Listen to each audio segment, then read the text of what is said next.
a long time that I've been able to do one of these because of sick and problems with Granny and whatnot. I haven't been able to do one of these reviews in a little while. Just an energy, my energy's been way too down to deal with it. But Granny's feeling better, I'm feeling better, and frankly, there's a lot I want to still talk about in terms of Gintama, and I think the biggest problem with Gintama is that it's difficult to break down into pieces because there's so many different types of pieces to Gintama. And I want to try and give a general overview of the plot. So let me first off, anybody who hasn't seen Gintama, go watch Gintama. Don't watch this, go watch Gintama. Or if you need the pitch, I have a pitch episode that's spoiler free up on my YouTube. The link is either down below or it should be in the YouTube somewhere. Gintama, this is for people who have watched the show. There is so much weirdness about trying to process what the story of Gintama is. And now I'm on my second pass through the anime, and I have to say I'm really starting to respect what the animation team brought to the table with Gintama. Because the manga is a pacing nightmare. The manga for Gintama is incredibly poorly paced. It's very clear that this is Sorachi's second work, that this is something that, for the first part of this story, he's just learning the chops. He's just figuring out how to work as a manga author. I believe, let me double check, but like the first big plot arc is the Benizakura story, and that is lessons 89 to 97. That this chapter, it starts on chapter 89 in the anime, it's episode 58. And even then, like, Benizakura feels out of place in the manga.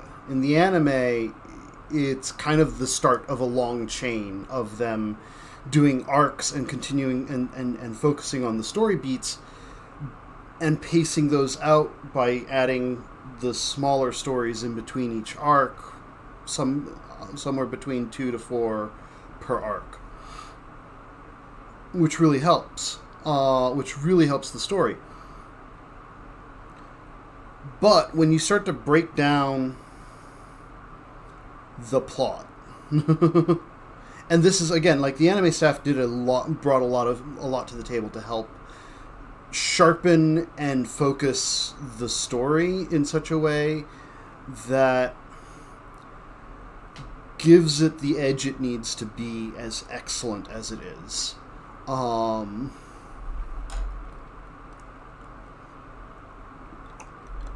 That's nothing against the manga, but the manga takes a good 200 to 300 chapters, somewhere in there, to get gripping, to get to the point where it'll hold the attention of the reader. The only reason I got that deep in the manga is because I have a habit of reading both very good and very bad things. I find that there is good stuff to be found in bad things. So when I had this story that was difficult to process, and it looked like a Bobobo-esque story, really, is how I started seeing the manga when I was reading it. That kind of just didn't have a plot and just kind of did whatever it wanted to, and just it felt like really a mix between Bobobo and what was the one with the depression, with the suicidal teacher, Zetsubo Sensei. It felt like a mix between those two because you had these weird esoteric stories happening within stories where the characters would be telling each other stories, and that was kind of like a core theme of Bobobo, where like the combat of Bobobo was the two combatants would start like launching stories at each other, and whoever told the right thematic type of story best would deal fatal damage to the other person. And it was amusing and really weird, but that's Bobobo. It looked like Gintama was kind of doing something similar, with a lot of times characters just coming out of the blue with offhand stories that didn't seem to have too much of an impact on what was happening in the world. The anime actually restructured these a lot. Sometimes they removed them entirely, and it brought focus to the storyline, to the story, and to what's going on, and made the world feel a little bit more centered in reality rather than the manga, which kind of seemed to lack its own consistency. There's a lot of stories in the manga that just end on a note of, and everybody died, and we're going to just kind of do a reset. You know, we're just not going to bother to explain that. The Planet Eater Kintaro arc in the manga ended this way, with the planet dying, and we just start next week with a fresh world and act like it never happened. Monkey Hunter is like there's a couple of them that like even the anime couldn't manage to like undo. Like Monkey Hunter just kind of ends, and you've got to assume that, all right, well, I guess everyone got their bodies back, more or less.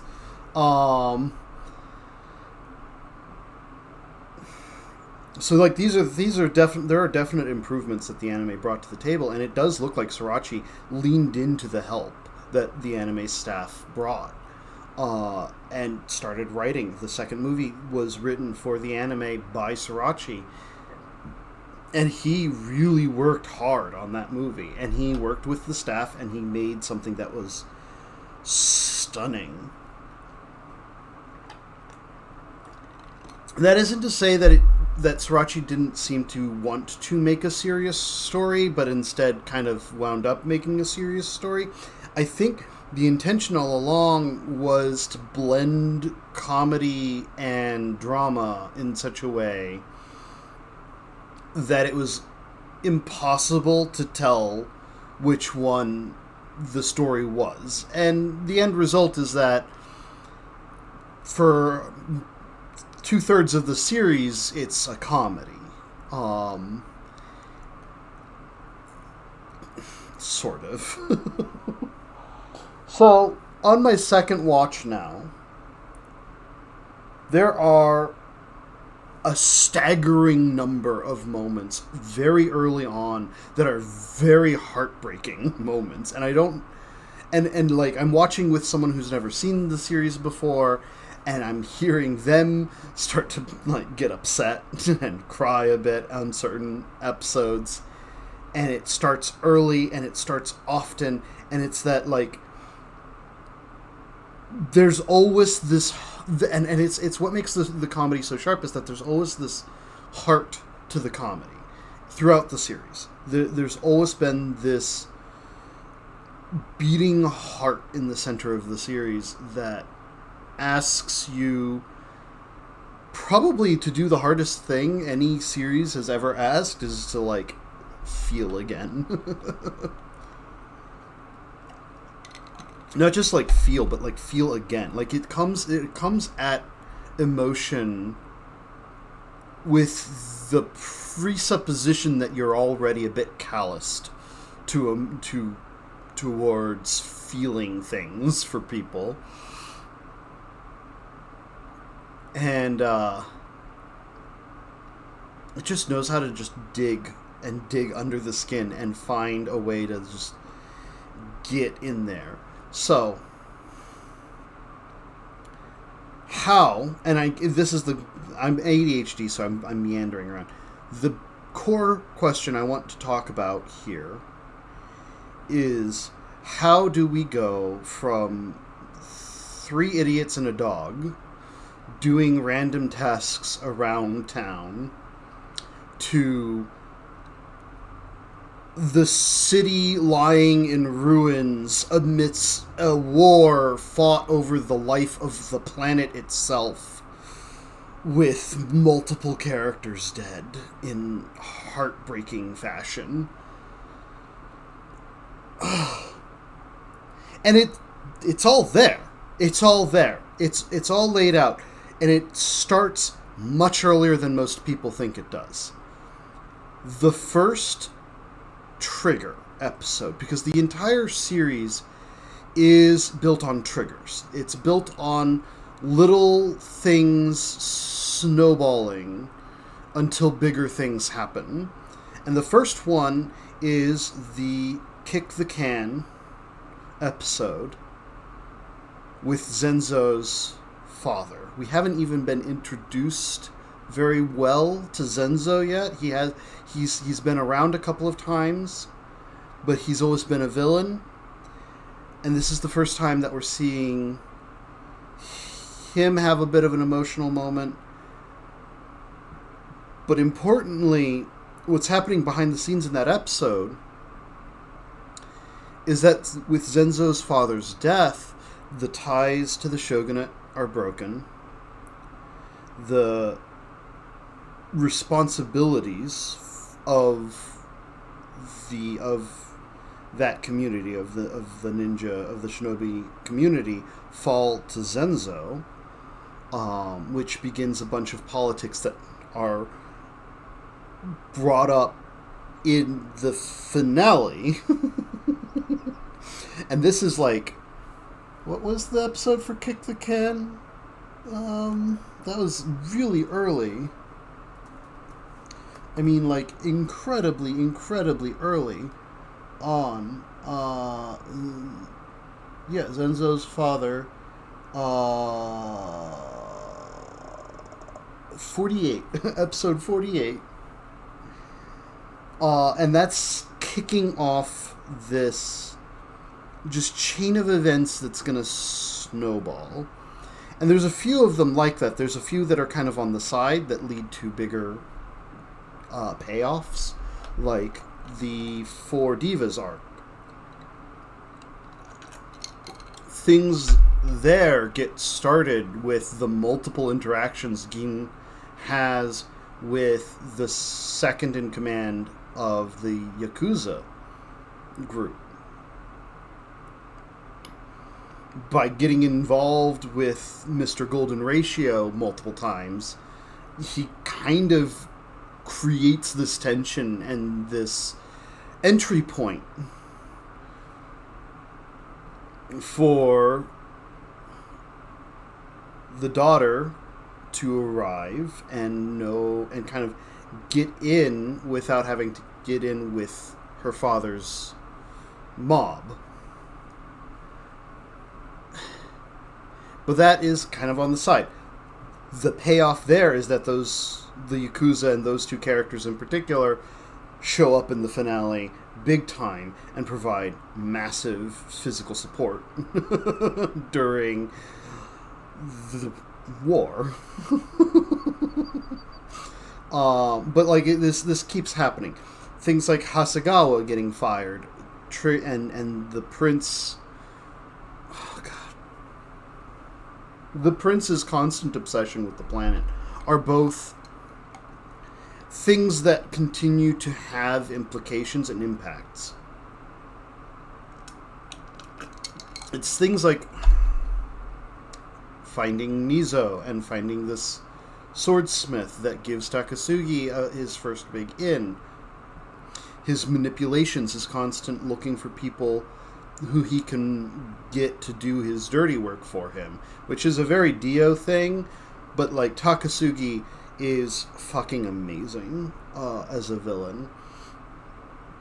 And a lot of the early plot is dealing with Takasugi, is dealing with a very kind of stock standard anime villain trope of there's this big bad, he doesn't want to get involved himself, or he's not ready to get involved himself.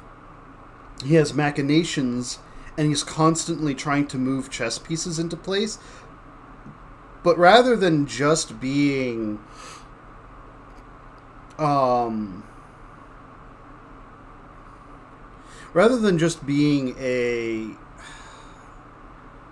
trying to think of an example of one like Dio, who hires a bunch of goons and flicks them at the heroes in an attempt to stop the heroes.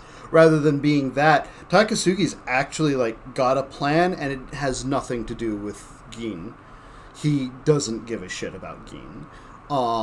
He understands that Gin could be a big problem, and in a lot of time, most of the time that he shows up, he's come in person with the sole purpose of trying to keep Gin away from his plans. It doesn't work out for him,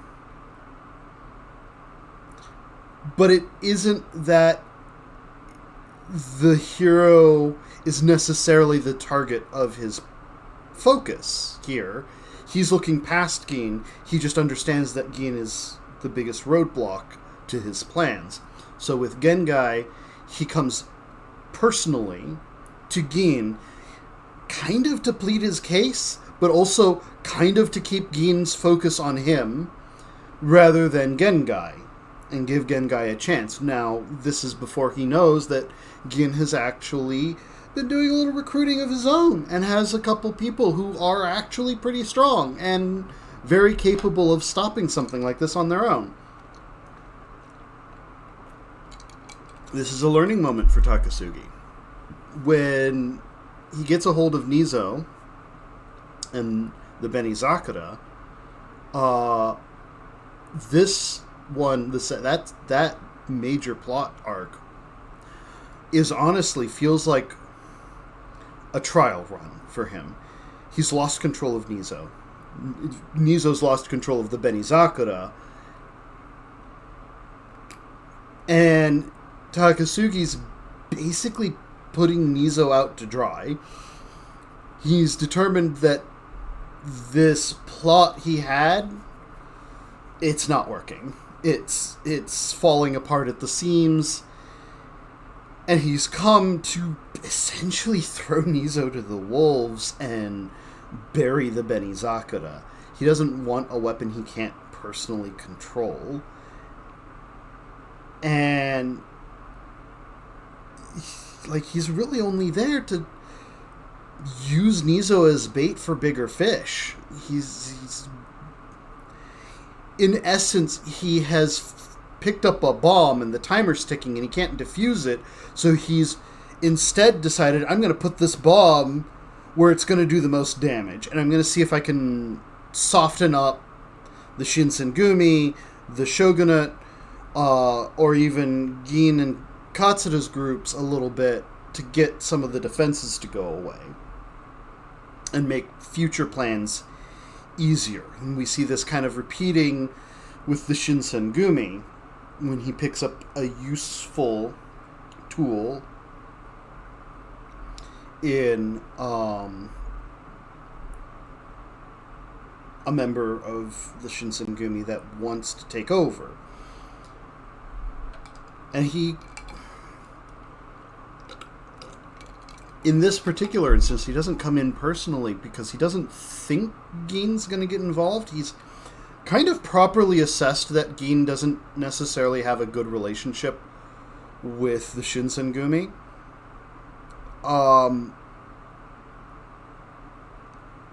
But he also understands that if he shows up,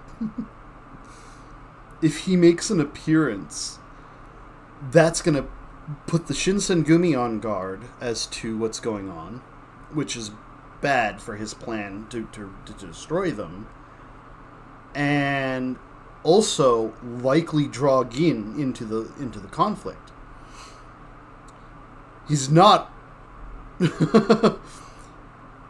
he's not expecting Gin to get dragged into the conflict anyway. But he hands this all off to Banzai so that Banzai can act as the face. Banzai has a second face that he shows to the public. And it allows him to kind of sit in the background and wait. Kamui's appearance later isn't necessarily focused on Takasugi. This is now an entirely separate force, and this is kind of the beauty of Gintama, is that there are several enemies here. There's the Harasumi space pirates, Takasugi's group, and the Bakufu, which are the ruling group. The pirates have already gotten pissed off, and Takasugi kind of purposely in the Benizakura arc teamed up with the pirates in order to push them onto Gin and start something between Gin and them, because that is a great means to an end for Takasugi. He hates both groups. Having them fight each other is a great way to weaken both.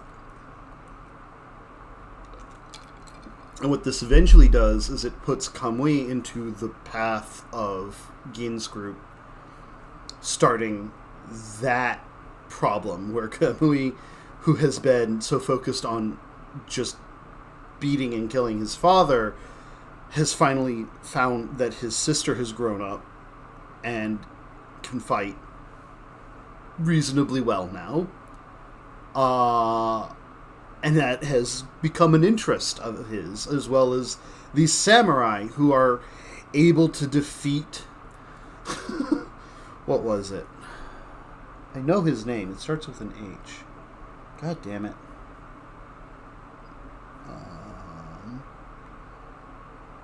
Hosen. Like the leader of the Yato clan, the supposedly strongest Yato, who has deteriorated with age, but is still stronger than Kamui himself, or close to it. And Gin beats him.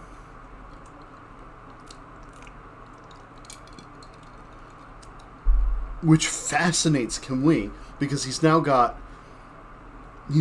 prey that's worthwhile. He's now got something that he wants to beat. And this draws him to Takasugi, who basically is promising this fight for Kamui. And like each of these, like we have to fast forward several episodes forward, but I'm just kind of focusing on the machinations and how those machinations kind of plink one after the other. The Yoshiwara in Flames brings Gintoki into the Yoshiwara group, which leads to them requesting his assistance later, specifically with one of their older prostitutes who wants to see her beloved, the man she fell in love with so long ago, one last time before she dies. And like this is kind of the beauty of Gin, is this is the final like push. This is the thing that triggers the finale. This is what gets that war started. An entire war is fought functionally over them trying to get this elder prostitute to see her lover one last time, which takes them into the shogun's castle and has them start to deal with the corrupted uncle who is working behind the scenes, the uncle of the shogun, who has been controlling the government, who has been the direct line from the Bakufu to the shogunate, who has been the linchpin of this entire situation. and it forces them into conflict with him. Which ends up forcing him to leave. It actually forces him to flee because they overwhelm Gin, and his group just force him to leave. He is forced to flee, which the Bakufu take as a sign of weakness and assassinate him, which triggers Nobunobu's group to hire an assassin to start to try and whittle away at the shogun's power, at Shige's claim to the throne. Because the Bakufu are already against Shige. He's already proven to not side with them all the time. Nobu's a little bit more promising. And so we get the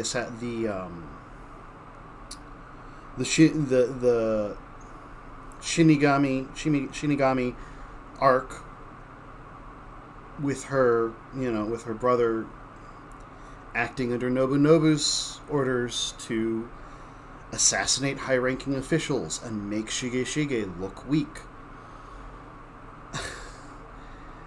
Which is eventually foiled by Gin, but it's not going to last for very long. It's not much longer after that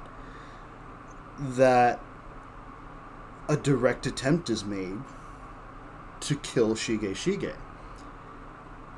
And while that acts as a honeypot and draws Takasugi in, as well as Kamui and the other and the Shinsengumi and Gin all get involved in this giant battle that Gin wins. Like, Gin's group wins that fight handily. And yet they have weakened Shige's troops. They have exposed and decimated the shinobi homelands.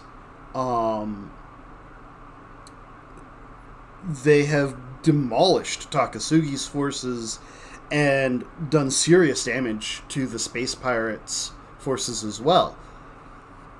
Which puts the Bakufu in this excellent position where they just swoop in and start taking all of the chips. Which brings us to them trying to consolidate power with the Mimi Wadagumi, which they had established earlier in order to create a new police force that was better for them than the Shinsengumi had been. Without knowing that the person at the head of the Mimi Wadagumi loathed the Bakufu and was willing to play their game to put them in a position where the country would turn against them, creating a situation that frames Katsuda, the rebel, and Takasugi as the heroes, shifting the national focus a bit, shifting the people's will to one side, at the sacrifice of his own life, which is a painful moment.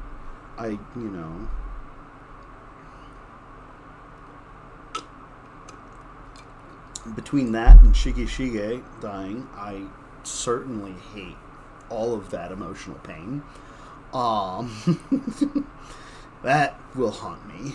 But it also leads to the dissolution of the Shinsengumi entirely. And leads to exposing Gin to the core of the Bakufu and showing him that at least the body of his teacher is still alive, which drives him off the planet, which actually forces him to leave the planet, leaving the planet itself defenseless while he is out in space trying to learn and figure out what happened to his teacher, trying to figure out the truth behind what is the big bad, what is the final battle. And it is his machinations now that are taking control. It's shown that he has not only infiltrated the Bakufu, but he has gained complete control of them. So now we understand that the game is in his palm. He has captured the biggest power himself. And he wants to turn it against Earth in order to kill himself. He wants to destroy the planet in order to end his own life. And, this brings Gin into a race to Earth to try and save everyone there, but it also opens up that war. And so here is where all of that filler, all of the filler stories comes into play. Because those weren't filler. And this is the thing that Gintama does so brilliantly, is that, yes, the answer to the strife that we have with corrupt governments is to overthrow them. That is the end goal. How you get there is important. And what Gin is showing is that what you want, the way to get there is through the small acts of kindness. It's through creating a community that agrees with you and is willing to protect you, your family, themselves, the people they care about, you create a network of people who are connected, maybe not directly with each other all the time, but are connected nonetheless and have things that they're willing to protect within the community. You form that bond and you bind people together, and by doing acts of kindness, eventually you will make the government your enemy, which will make the community the enemy of the government as well. And that situation cannot remain. The government intrinsically is constructed of the people, whether the government wants to believe that fact or not. It is thoroughly impossible to control a community that is viciously against you. That's just a fact. It has been tried throughout history. The only communities that succumb are communities that have been broken by an outside force that is superior to them, and therefore decimated in numbers to the point where their numbers cannot pose a significant threat any longer to the establishment of this government. An unfortunate example of that is like the Native Americans. In this country, their population was massacred down to the point where even if they were to all band together and rebel, the United States would laugh and crush them. That would be the end of it. And it hurts to say that, but it's the truth. And until they get the rest of the people that are now in this country to side with their plight, there's not going to be any progress on that front.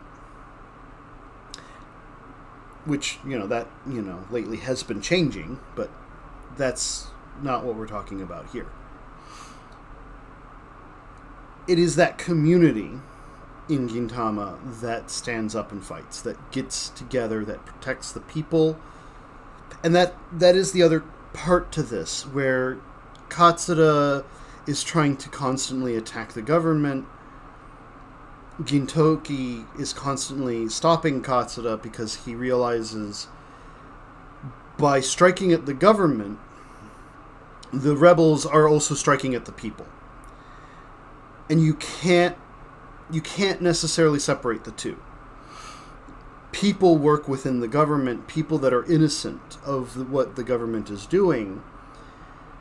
So just using violence willy-nilly to try and break the government, all you're doing is you're just hurting innocent people. The people that are corrupt, the people that need to be removed, they're taking the precautions that they need to take in order to never be where they can be hurt.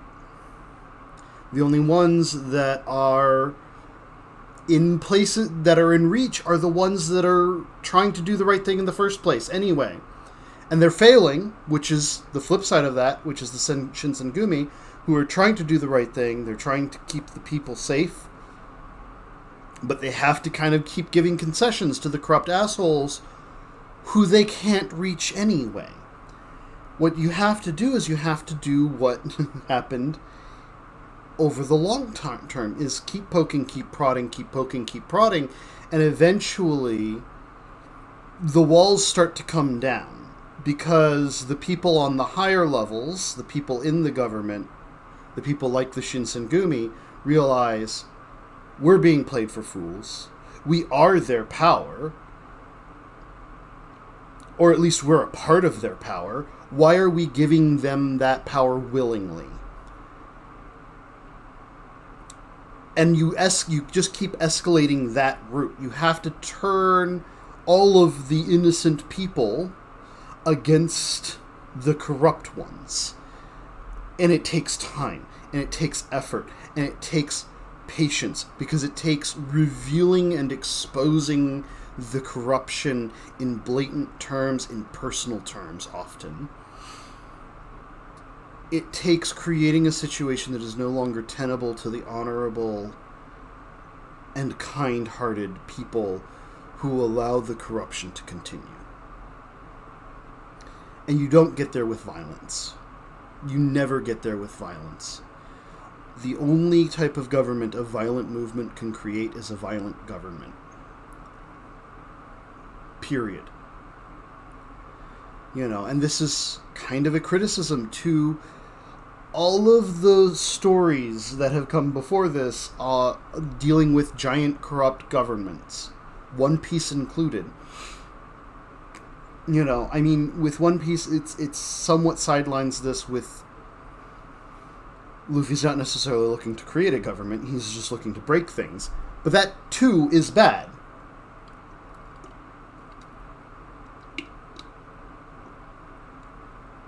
Like, a lot of what Luffy does in One Piece is ousting illegitimate leadership and returning legitimate leadership. Ousting corrupt officials and putting in non-corrupt officials, but that works on a small scale. That works on a country-by-country basis. But, like, with the final conflict looming, there is no one suited to fill the gap that Luffy's about to create with the ending of that story looming. And One Piece hasn't concluded, and I'm infinitely curious as to the answer One Piece has. I'm afraid that it's going to be fairly similar to other answers that we've seen on the same question, which has always been just oust the corrupt government. Tolkien fucking... that dates back to Tolkien and Shakespeare. And the Odyssey. Just oust the corrupt official, oust the corrupt leader, and goodness will intrinsically fill that gap. And it feels good, and it ties the story up in a nice, neat little bow. But it is entirely unrealistic. It is something that has since been thoroughly disproven in nature. Wherever violent uprisings have happened, even violent uprisings in favor of removing the corrupt officials, which is the most heartbreaking thing, where you're removing corrupt officials, and still, what ends up filling the gap, because this is actually honestly what happened in Russia, as the biggest example. The people rebelled against the czars, who were very corrupt. They ousted the czars with no concern or consideration for what was going to fill that gap, to the point where the groups that had pushed for the removal of the king didn't want to take the power, and eventually that power just sat there unclaimed long enough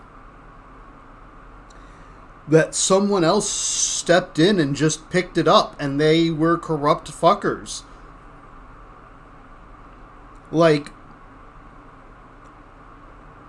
you cannot create a non-violent government with a violent overthrow. That is just a fact. And what Gintama shows is a path, is a route.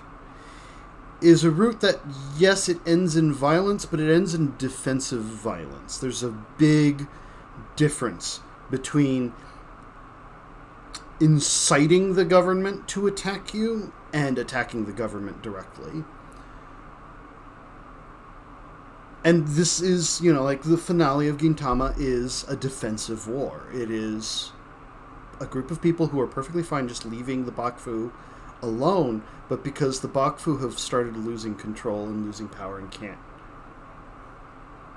handle that, they're moving on the offensive.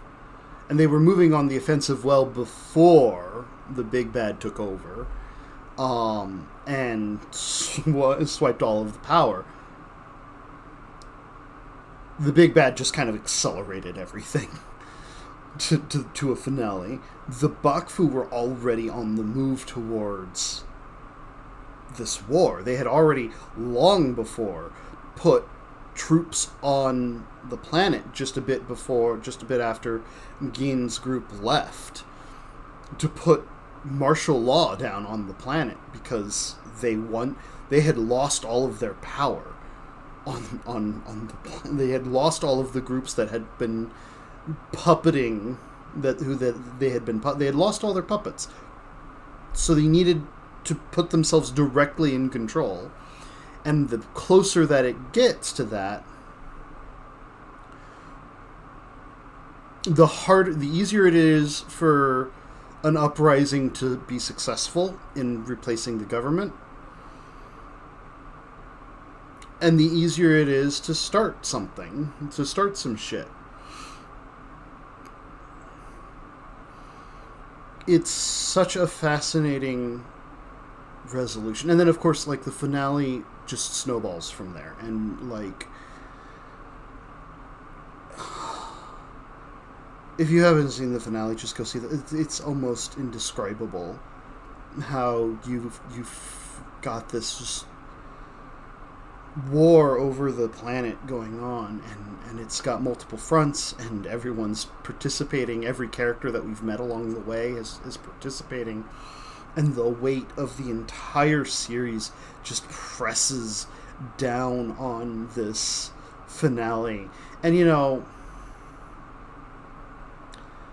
let me spend a bit of time now talking about the 4 types of stories that Gintama has, because as horribly indefinable as Gintama is, there are 4 general types of episodes that you'll find in Gintama. There's the comedy episodes, where shit just goes crazy and good luck.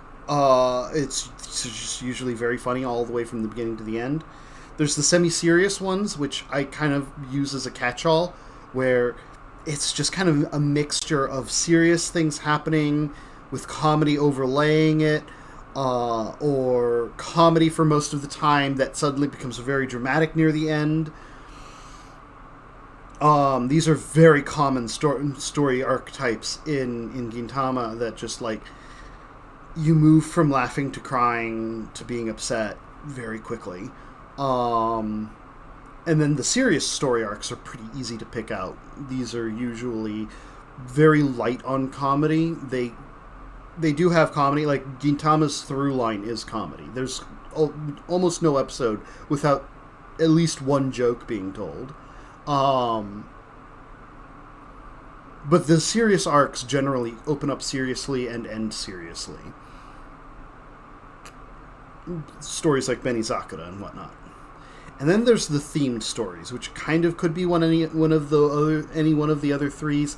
However, I separate them because a lot of times the themed stories tend to take a lot more from the source material. For instance, the Resident Evil episode yes, it was very funny, but it was more concerned about following the beats of a typical Resident Evil story rather than being a Gintama story. So, like, there are several of these themed types of stories where either the story is literally being peeled off of something else and been given this Gintama flair, or it's a topic that the characters are going to discuss and make fun of and poke fun at for a while, like the one where they make a game. And they basically just bitch about video games for 15 minutes, and it's amazing. And all four of those, however, have the qualities of being plot-related or filler-related. And I'm using filler as a very loose term here because the manga itself has plenty of filler going on, which leads to an interesting conundrum. There is a lot of stuff in the manga that is filler. Like, you could skip it and kind of still follow the plot. The problem is that filler is also so important overall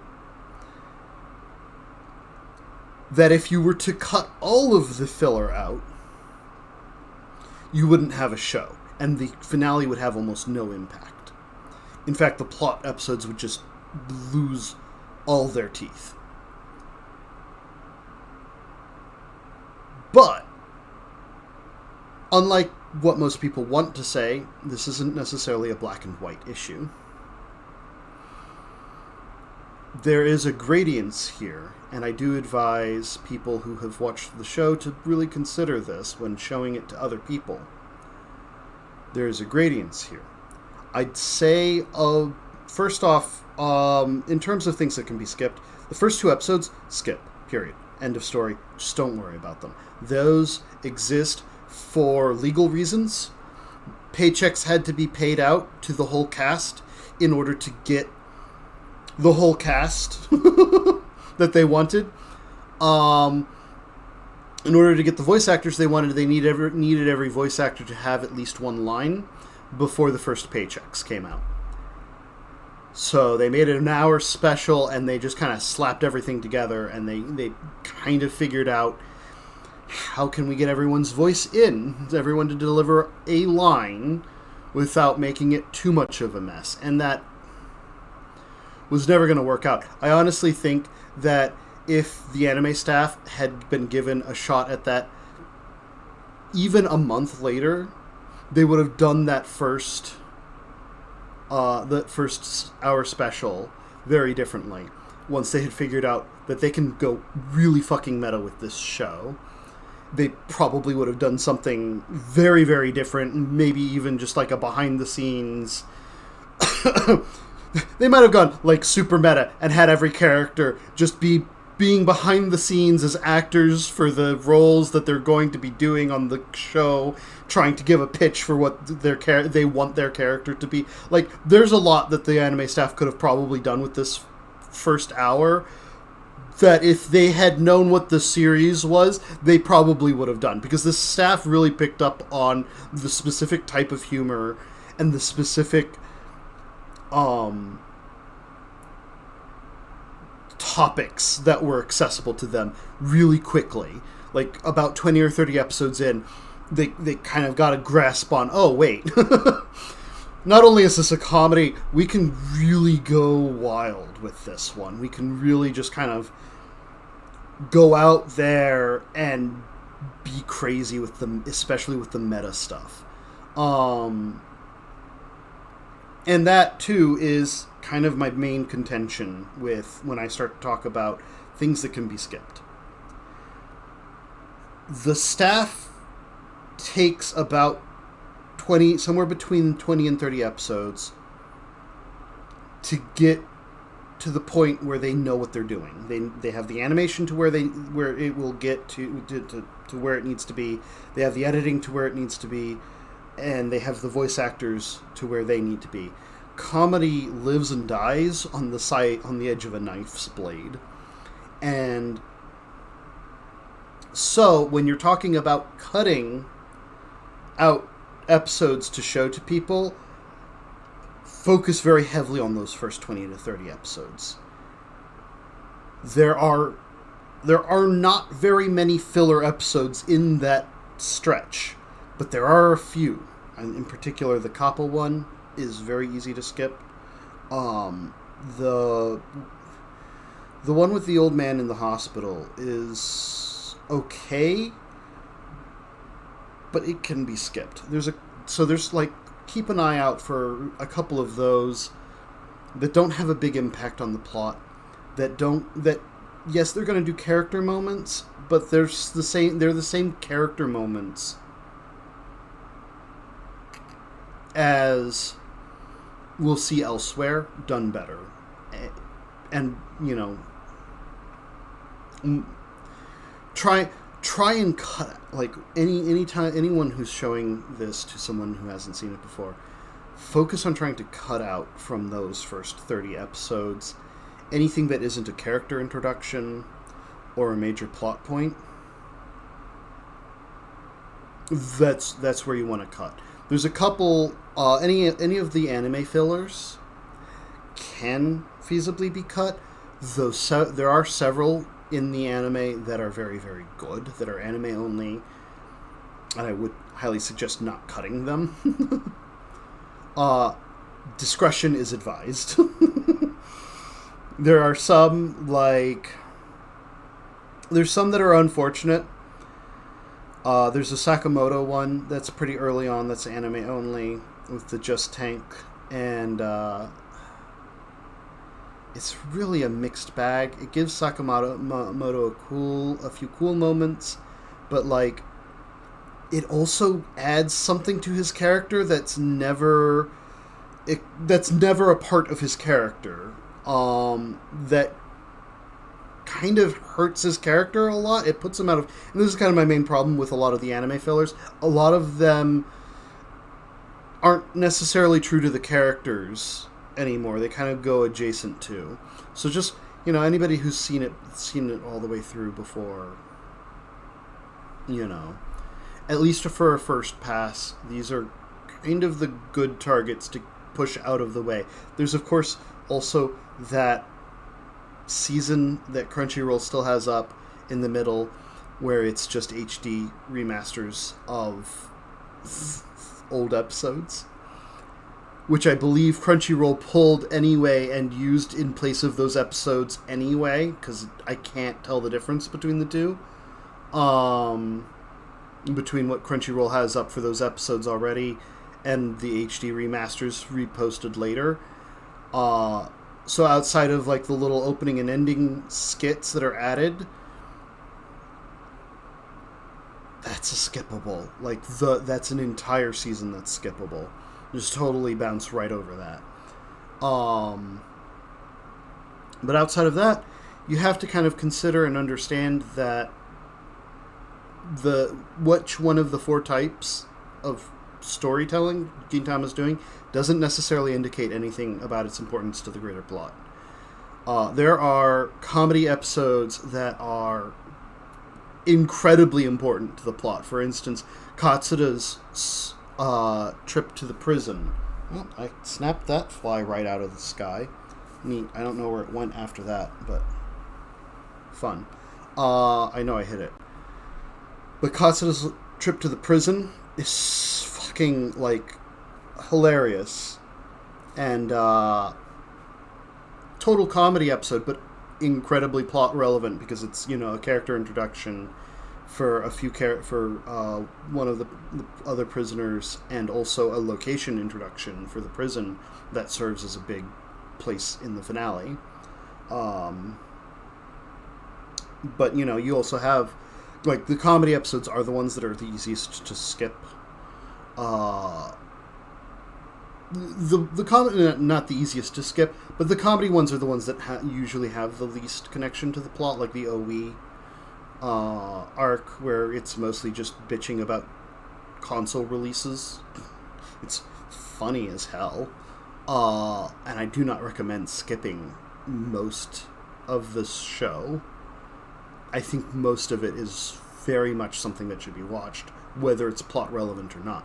But it is kind of important to understand that there is a bit of a divide between the stuff that is specifically plot relevant and the stuff that isn't. But that divide isn't based on the types of episodes. With semi-serious being like just a catch-all, it's... I mean, like, the Ryugyu Palace arc is a semi-serious arc. There's a lot of comedy happening in there. And there's a lot of drama. But it's also just completely irrelevant to the greater story. None of the introduced characters come back. There's some really fun character moments. It's an incredibly funny story. But in terms of the plot, nobody cares. But, like,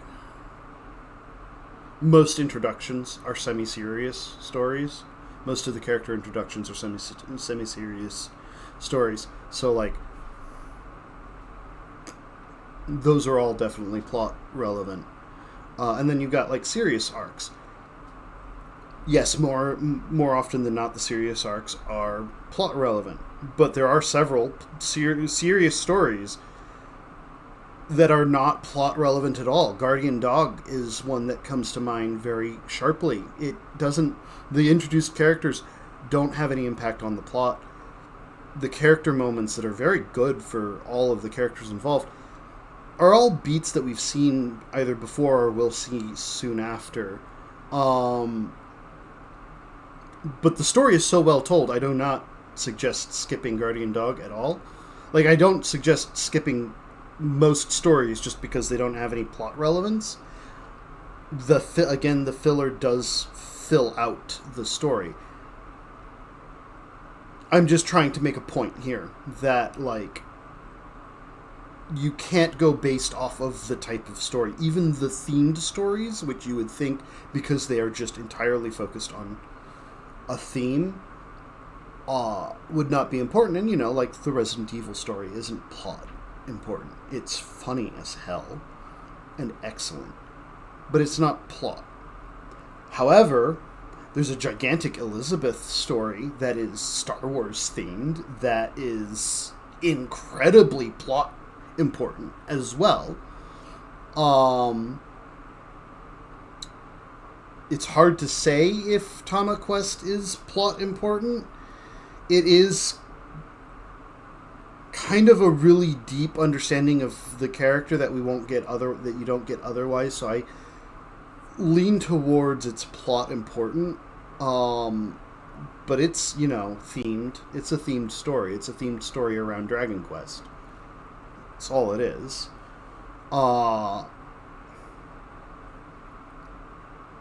The point being, trying to separate it into the categories, into any.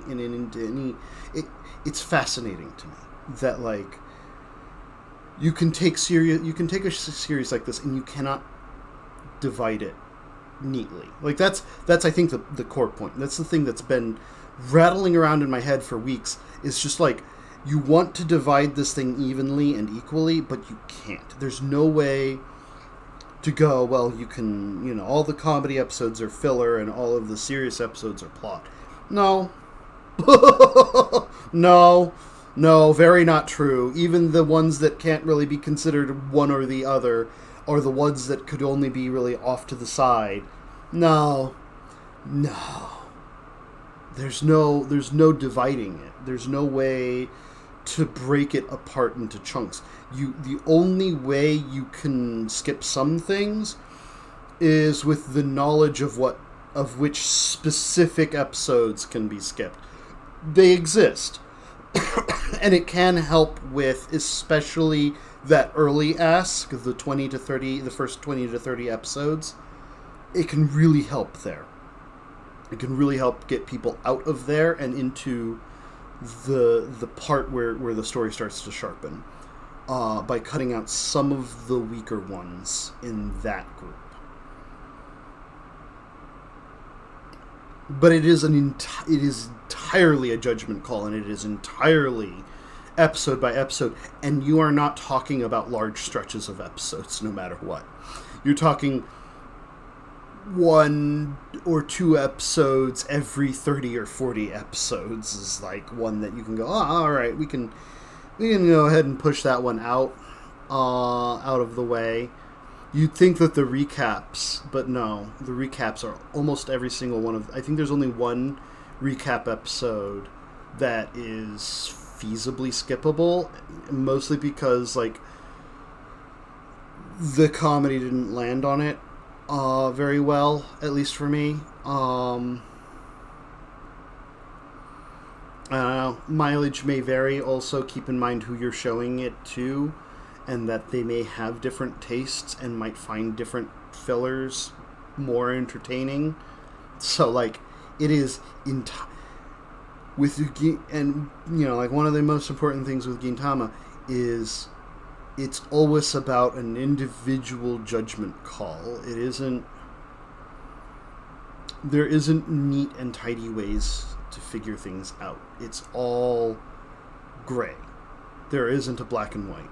It is something that you have to decide for yourself and decide based on your own tastes and the people that you're with and the people that you're showing it to. This is an incredible series. I do think that with the finale having happened and it landing so damn well and being so damn good, I think this series is going to start to see popularity grow. But like that is done through the work of many hands, and I really advise people to try and get others into this show, figure out good entry points, figure out ways to cut down a bit at the end, at the beginning, because like that is the weakest spot. You can't cut much, but you can cut out some of the excess stories that bog the early episodes down, and even just being able to tell people, listen, give it 30 episodes. The trick that I've been pulling, and I hope that this is working, is saying go to the first movie. Because it gives a very clear point. Like, this is the ask that I've been giving people, and I think it's a smart ask. Go to the first movie, which is on episode 58, watch the first movie, instead of 58 to 62. Watch the first movie. It gives people a hard number at which they can decide, and it ends it on a movie, which is one of the strongest things that Gintama has. They have 3 of these, and they are all 3 of those movies are incredible. So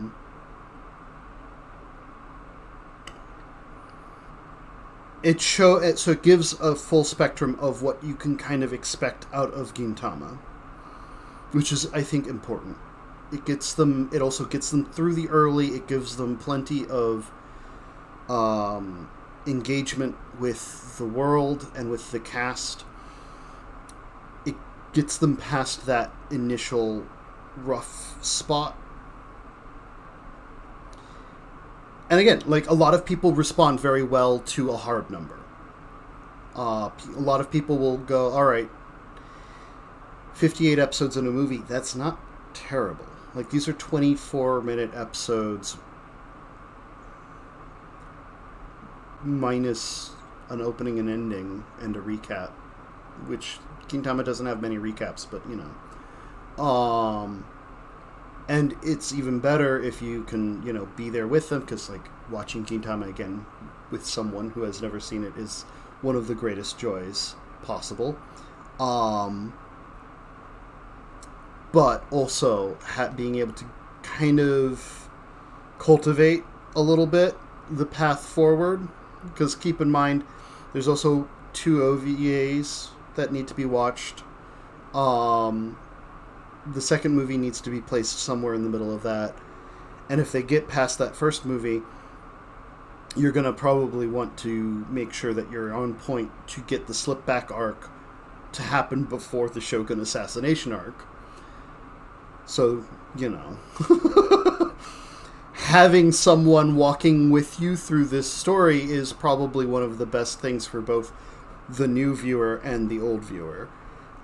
It is a series that does benefit from a little bit of cultivation that is more personal and more on an individual basis.